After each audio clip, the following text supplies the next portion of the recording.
দ্বিতীয় দফার ভোটে উত্তপ্ত হয়ে উঠল ভাঙড়, যেখানে প্রাণগঞ্জে ভোটদানে বাধা দেওয়ার অভিযোগ পেয়ে নওশাদ সিদ্দিকী সেখানে পৌঁছে যান এবং জয় বাংলা স্লোগান দেয় তৃণমূল।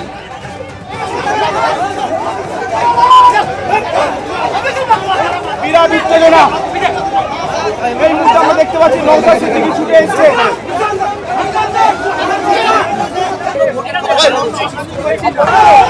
নওশাদ সিদ্দিকী এই মুহূর্তে ছুটছেন।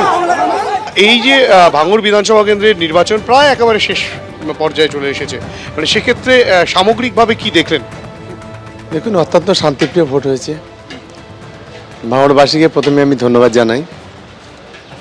পাশাপাশি পুলিশের অতি সক্রিয়তা, গতকাল থেকে যেভাবে বেছে বেছে তৃণমূল কংগ্রেসের কর্মীদের বাড়িতে অ্যাটাক করা হয়েছে, ভাঙচুর করা হয়েছে সেন্ট্রাল ফোর্সকে নিয়ে, আমাদের কর্মীদের যেভাবে মারধর করা হয়েছে, এইভাবে তাদের কোনো অপরাধই ছিল না, মারধর করা হয়েছে।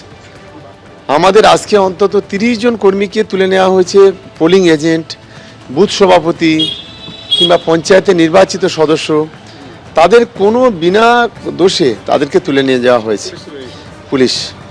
এবং যেভাবে মারধর করা হয়েছে, একজন মহিলাকে আমরা এখনই পিজিতে পাঠিয়েছি, সেন্সলেস হয়ে গেছে। এটা আইএসএফ আশ্রিত সমাজ বিরোধীরা তারা মেরেছে আমাদের চীনাপুকুর বুথে, 132 নম্বর বুথে।